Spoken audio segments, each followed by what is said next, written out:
नमस्कार मित्रांनो, ठरलं तर मग मालिकेच्या आजच्या भागात म्हणजेच 15 फेब्रुवारीच्या भागात आपण बघणार आहोत की इथे सायली व अर्जुनचं लग्न होत असतं.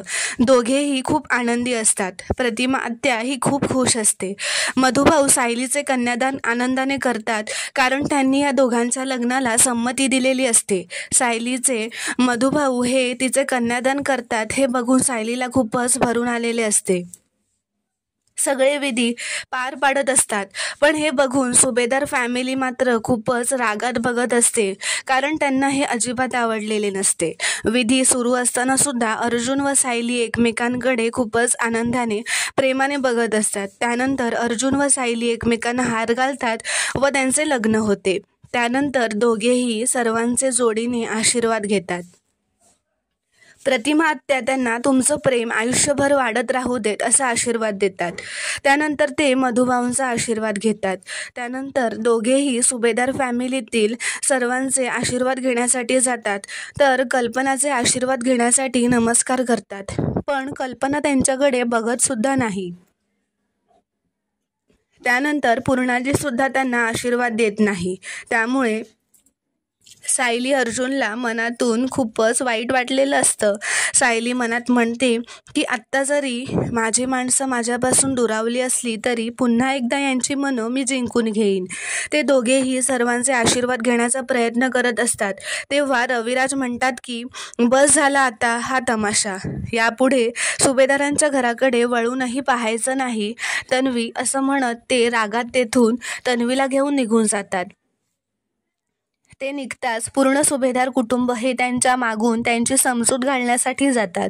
इथे चैतन्य मात्र इथलं वातावरण पुन्हा आनंदी चांगलं करण्याचा प्रयत्न करतो. तो सायलीचं कौतुक करत म्हणतो, सायली वहिनी, खरंच मानलं ग तुला.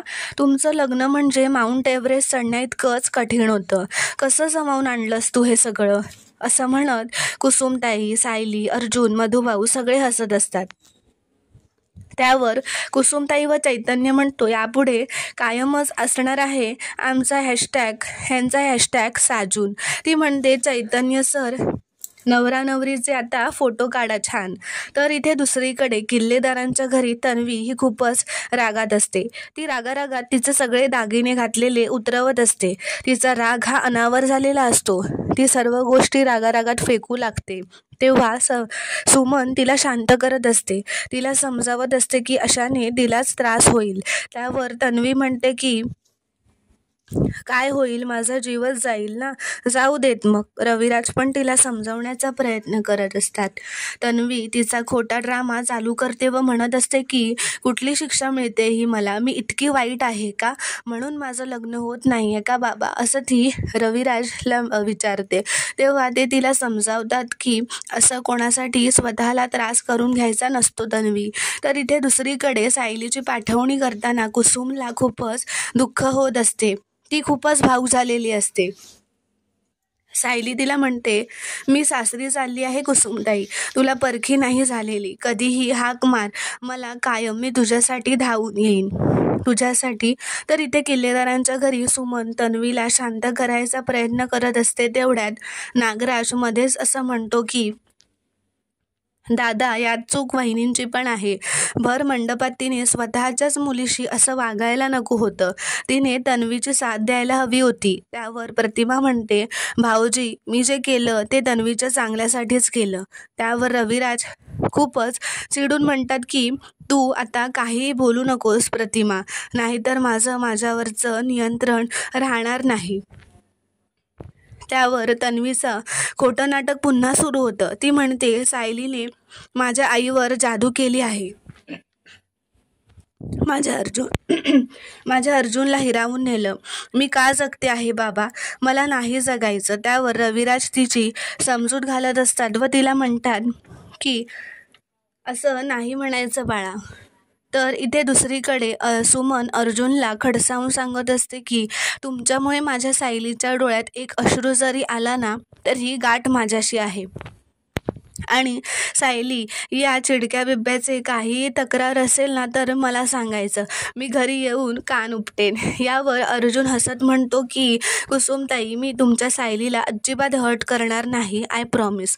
तेव्हा चैतन्य म्हणतो, चला तुम्हाला आता निघायला हवं. असं म्हणत ते तिथून निघून जातात. तर इथे किल्लेदारांच्या घरी मात्र तन्वीला नागराजने सांगितलेल्या सर्व गोष्टी आठवत असतात की कसे तन्वीकडे आता फक्त 2 दिवस होते सर्व काही जमवून आणायला आणि या 2 दिवसात त्यांना त्यांचा प्लॅन सक्सेसफुल करायचा होता. नागराज तिच्याकडे खूपच रागात बघत असतो.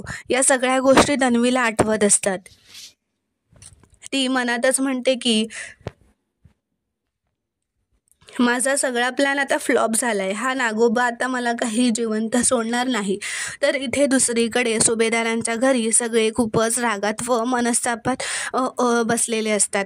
पूर्णाजी म्हणत असते की या सायलीला 1000 वेळा सांगितलं होतं अर्जुनपासून दूर राहा, पण तिने आपल्या घराचा घातच करायचा ठरवलेला आहे. अस्मिता म्हणत असते की ही आता आयुष्यभरासाठी आपल्या डोक्यावर येऊन बसली आहे. अस्मिता म्हणत असते की तिला घरात सुद्धा घेऊ नका प्लीज. यावर कल्पना म्हणते, चूक ही अर्जुनची सुद्धा आहे, त्याला सायलीशिवाय कोणी दिसत नाही. प्रताप म्हणतात, अर्जुनने आपल्या अब्रूचा सुद्धा विचार केला नाही ग, सगळ्यांसमोर आपली मान खाली गेली. इथे प्रताप व सर्वजण प्रतिमाला सुद्धा दोष देत असतात. तिच्यामुळे तन्वीचे लग्न नाही होऊ शकले असे म्हणत असतात. सगळेच खूप चिडलेले असतात अर्जुन व सायलीवर. तर इथे दुसरीकडे तन्वी तिचं नाटक सुरूच ठेवते. ती म्हणत असते की मला आता जगावंसंच वाटत नाही आहे.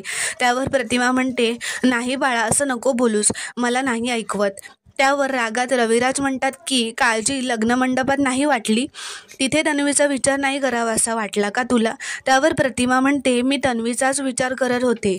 ती म्हणते, आत्ता ती एखादा दिवस किंवा एखादा महिना रडेल, पण जर तिचं अर्जुनशी लग्न झालं असतं तर पूर्ण आयुष्य तिला रडत काढावं लागलं असतं.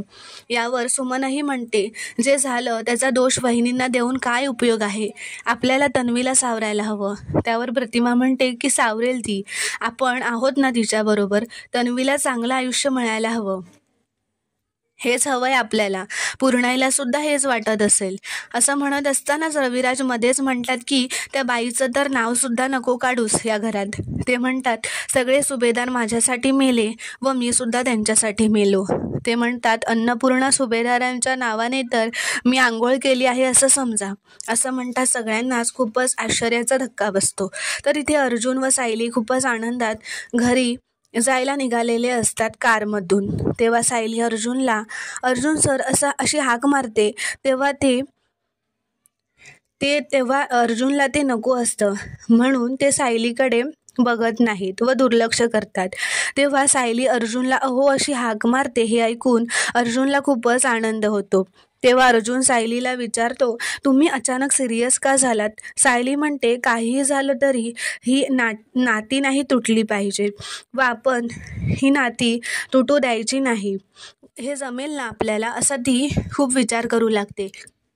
त्यावर अर्जुन म्हणतो, तुम्ही जरा जास्तच विचार करताय. असं जास्त विचार करू नका सायली, जे होईल ते होईल. आता तुम्ही असा काही विचार करू नका, कारण आता आपलं सेपरेशन संपलंय, ते पण कायमचं. आता ती तन्वी आपल्यामध्ये कधीच येऊ शकणार नाही. असं म्हणत दोघेही खूप पुन्हा आनंदी होतात. तर मित्रांनो, पुढील भागात आपण पाहणार आहोत की आता सायली व अर्जुन त्यांच्या घरी पोहोचलेले असतात. ते प्रवेश करणारच असतात तेवढ्यात सगळे सुभेदार एकत्र दारावर येऊन जमा होतात व म्हणतात, या मुलीला आम्ही स्वीकारणार नाही, तुझं लग्न आम्हाला मान्य नाही, तुम्ही या घरात राहायचं नाही. असं म्हणत ते अर्जुनचे बॅग भरून बाहेर येऊन फेकून देतात. प्रताप अर्जुनची बॅग जोरातच घेऊन घराबाहेर फेकून देतो व इथून निघायला सांगतात. पण सायलीला मात्र हे मान्य नसतं. तिला खूपच त्रास होत असतो. ती अर्जुनला थांबवण्याचा प्रयत्न करत असते, पण अर्जुन तिथे थांबत नाही व सायलीचा हात धरून तिथून निघू लागतो. आता पुढील भागात काय होईल हे बघणं खूपच अवर्णनीय ठरणार आहे. थँक्यू.